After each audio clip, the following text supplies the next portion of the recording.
So I was unaware that Rimworld has a lot of mods dedicated to medieval type playthroughs. When I saw these, I imagined a playthrough where I would reform a great empire with a beautiful capital city that would be the envy of the world. Anyways, I wanted to roleplay as a Rome-like colony with some of these medieval mods.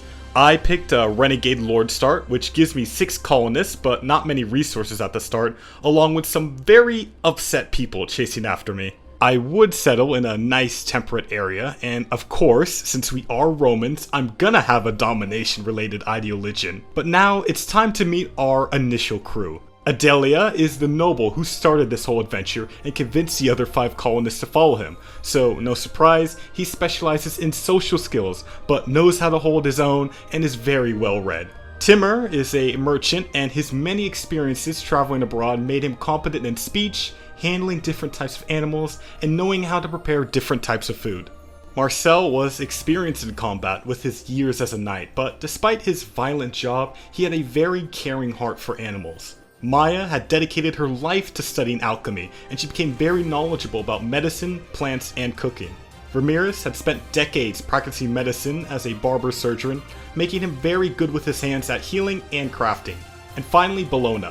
She wasn't like the other girls at home because she could not stand staying around the house and instead sought adventure, traveling around looking for creatures to slay.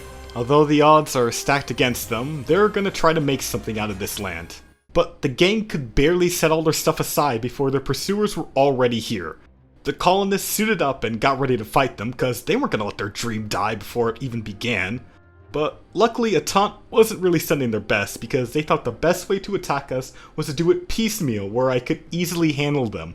Since Adelia was armored up, I thought he could easily hold in a 2v1 with the raiders until his backup arrived, but then I realized that dude has a bomb. Marcel and Bologna quickly ran up and took care of those raiders at least. People were trying to recover from their injuries, but they couldn't rest for very long because Zaganda got back up and was gonna throw another sticky bomb. Fortunately, Bologna was quick to neutralize her. Bologna just cut off her arm as she was about to throw it, and we just left Zaganda there to bleed out. I still needed to secure the area around our home by taking care of this death stinger that was flying way too close. I thought it was only one and I'd be done with this problem, but stupid me forgot about the rules of dealing with wasps. You attack one, you deal with the whole hive. But now, with the area safe from dangerous animals,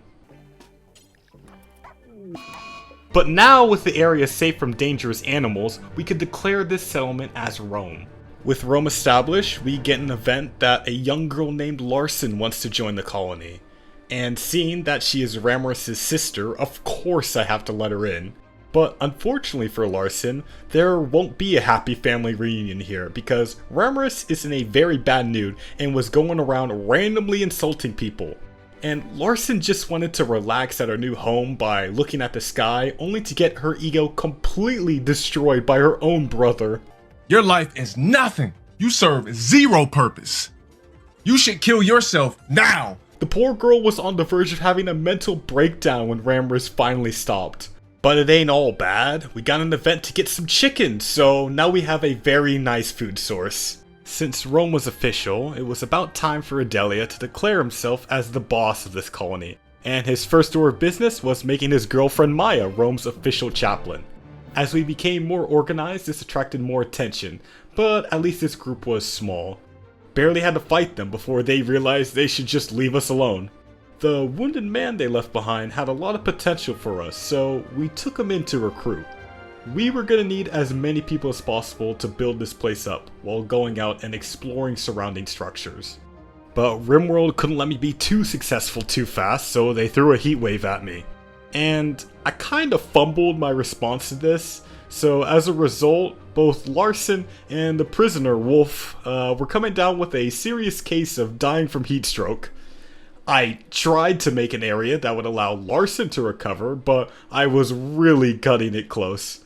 I got the room temperature to a somewhat tolerable degree, and I thought I narrowly saved Larson's life. But then the temperature spiked to 100 Fahrenheit, killing her along with our prisoner.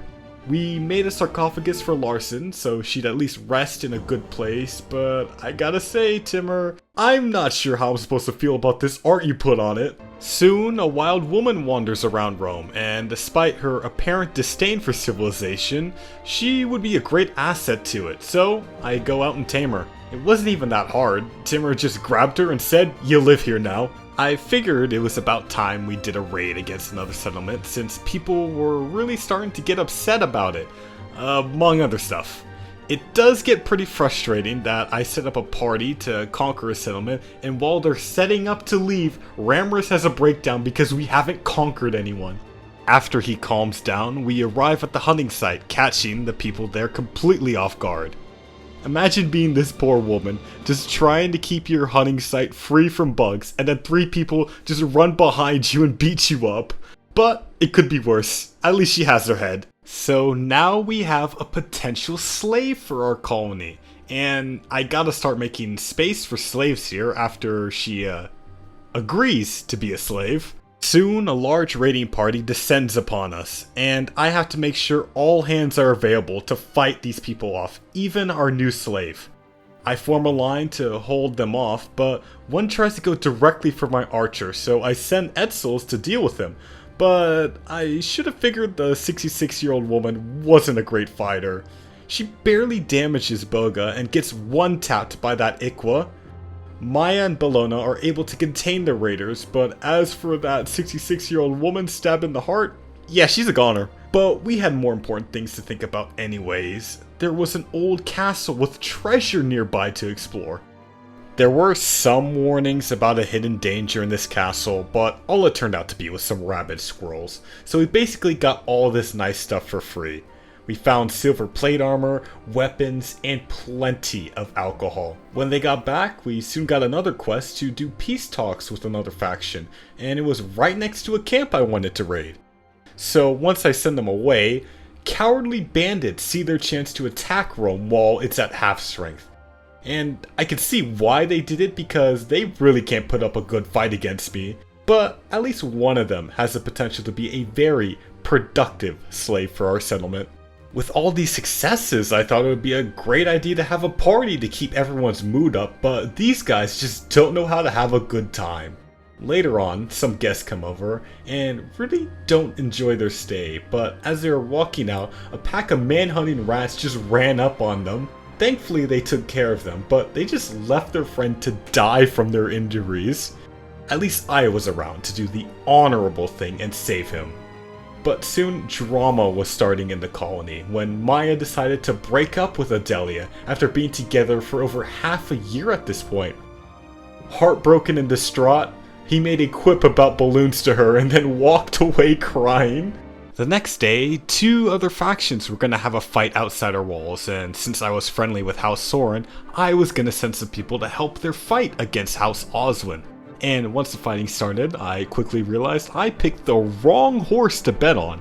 Oswin's knights just rolled through Soren's men before I could even take out one guy. So now they're coming after me, and I'm feeling like the Aztecs fighting the Conquistadors because my weapons don't do anything against their heavy armor. The only reason my guy still survived was that after throwing a fire pot at Timur, this guy just decides to run up behind Ramrus despite being unarmed, so he just gets taken down, and that's enough to convince everyone else to run away. At least I get to pick over some of the loot they left behind, but more importantly, I get to capture more people to turn into slaves later on, and healing some of the House of Soren survivors will boost relations with them. On the outside, we may be looking good, but on the inside, we're kind of struggling because our leader Adelia is not handling the breakup very well. I know everyone handles heartbreak differently, but Adelia slaughtering a chicken is not gonna bring her back. If you have violent urges, you have to express them the right way against people trying to attack our colony. The relationships in this colony are just getting weirder and weirder, so our slave Hurst somehow managed to seduce Ramrus, and I don't like the relationship dynamics here. I guess there might be a chance they end up better than Maya and Adelia. Well, Adelia is at least trying to get back out there, albeit unsuccessfully. while Maya was getting high on every drug we had available in this colony, to the point of having a minor drug overdose. Things calmed down for a few days, and I think things are getting better, but turns out the slaves were not happy for some reason and making a run for it. Even Hearst, after claiming she was in love with Ramrus. Why a woman would pretend to be in love with the man enslaving her is beyond me, but we were gonna bring all these slaves back in line. It's not like they had weapons, so it'd be easy. Maya quickly took down Hearst, and Tosca was cornered in the storage area. Although Tosca grabbed a sticky bomb, and Maya quickly ran at her to beat her down, but... Oh. And Tosca tried to run for the other sticky bomb, but Adelia ran in quickly to avenge Maya. The slave revolt was defeated, but at great cost. Tosca needed to be punished for this. She may have lost her arm and was bleeding out, but I wasn't gonna let her off that easy. Tosca may have thought that she would be able to return to business as usual, but it's not gonna be the case. The last thing she talked about was the randomness of life with Timur, and she's so right about that. Speaking of random stuff happening, apparently Ramrus and Hearst are getting married now, with Ramrus taking Hearst's last name too. The woman that conspired with other slaves to escape, which killed one of your friends, and you're gonna do a matrilineal marriage with her. She can't even become a regular colonist, by the way, because she has unwavering loyalty, so she'll literally just be his slave forever. I just wanted some medieval roleplay out of Rimworld, not 50 Shades of Grey. I thought we needed another raid to boost everyone's morale, but my storyteller interpreted that to mean that I wanted to fight off another raid. But after that interruption was dealt with, we set off for a steel processing mine. These people around the mine were in for a great surprise. Kennedy was the only person worth taking home, and sadly I couldn't even take all the steel back since it was so heavy, but it was okay. I'd at least be able to make some good weapons with it. I was not going to be comfortable with the slave to colonist ratio if I enslaved Kennedy, so I decided to work on recruiting him instead.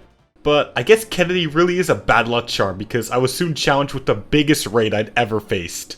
I needed all hands on deck for this one, even the slaves that just tried to escape. We formed a line, and although they were numerous, they weren't well armored, so I thought we can hold them off until... Oh, no. So yeah, I didn't have a chance after that. They had overwhelming numbers, and even my armored colonists couldn't hold them back. Marcel was the last man standing, and I just told him to book it away from the battle. Eventually, they decided he wasn't worth it, and just left taking what they could. Marcel tries to shoot would-be kidnappers with his bow and arrow, but it isn't doing anything. The only thing Marcel could do is hurt the dumb guest who decides to walk in the middle of a battlefield. But I guess those arrows to the back were just annoying enough to make Bat drop Bologna, allowing Ramrus to save her. And I know I can't save everyone here, so I have to pick who I think is going to be the most likely to survive. Marcel has no medical knowledge, but he manages to figure out bandages enough to save Grandier and Bologna for bleeding out that day. But not enough to stop an infection. Then the game just throws a cold snap at me because storytellers love rubbing salt in your wounds. Sadly, much of Rome's population had been killed in this battle, but that didn't mean the town had to die with it. If Marcel could keep it together, he could lead Rome out of this dark time. So you know those guests you've been seeing wandering around? Apparently, they enjoyed their stay here, despite one getting shot by an arrow and another literally dying to the raiders. Maybe the violence is what made them like it more. Like, yeah, Rome was kinda boring to visit, but then I saw a knight getting beheaded and that's when the vacation really started. But sadly, Bologna's ear infection was getting worse and worse because Marcel barely knows how to put on a bandage. And it feels like I'm getting taunted honestly with how close her immunity is to the infection. I guess since she doesn't see things getting better, Bologna just decides to run away, but she's so sick, she just collapses right outside the hospital. And of course, she dies at 99% immunity. Since we only have 2 people now, I just make some simple graves to bury our citizens. And as for the slaves, well, they can go somewhere else. With only 2 people to run this place, I had to be smart and prioritize the important stuff. So these chickens, they gotta go. Their meat will at least feed us for a while before we can grow food again. Next, we focus on getting Kennedy as a member of our colony. But he really is a bad luck charm because soon afterwards, another raid happens. A raid that costs the life of Grandier. I was really close to quitting at this point, but I got 2 decent prisoners from that raid to recruit from, so it's not over yet. And the game probably knew my morale was pretty low, so that's why it gave me a new colonist for free, and he was a really good fighter. As the last member of the Ideal Legion in the colony, Marcel needed to step up officially as the leader and take charge. The next set of raiders may have outnumbered me 2 to 1, but they were stupid, and separated, making defeating them so much easier. Although this one wouldn't join us willingly, he still would have value as a slave. Later on, I noticed Kennedy was having a really bad time, and since I didn't want him to have a mental breakdown, I thought I could perk him up by executing a prisoner. But apparently killing that prisoner wasn't enough. He still needed to have a tantrum where he just completely destroyed that prisoner's body in front of the other prisoners. I lost Pyrovine to an infection, and it really shows how valuable a few points of medical skill are because this dude died with 97.9% immunity. Trying to please Kennedy by executing that prisoner drove Dweeb over the edge since apparently I was abhorrent to him. It's like he doesn't even understand this was done to cheer Kennedy up.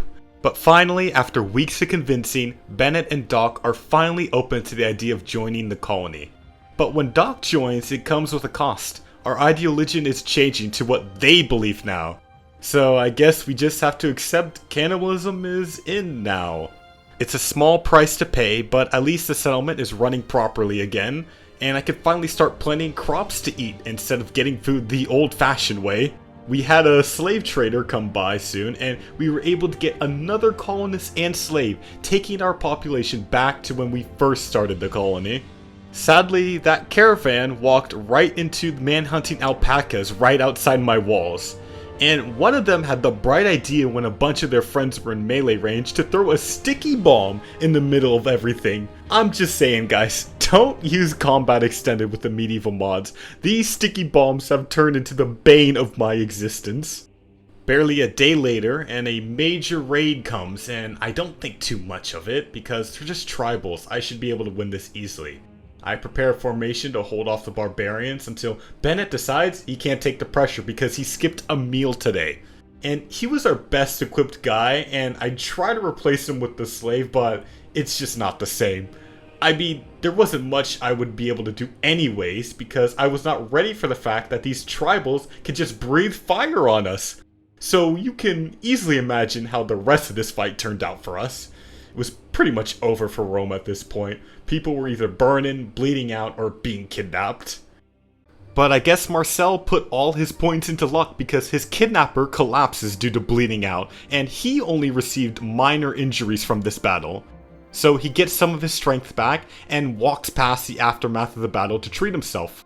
He has a tantrum, which at this point I fully understand. And during it, his wound gets infected, so I already know how his story is gonna end, so I'm done trying to save Rome at this point. Hope you guys did enjoy this story of Rome, and if you did, give it a like so maybe others can see it too. I do want to give a medieval playthrough another try in the future, but I'm definitely making sure there are not going to be any sticky bombs on the planet when I do it, so subscribe if you want to see that in the future. A big thank you to my alumni who are generously supporting me on Patreon, and as for the rest of y'all, hope you have a great rest of your day.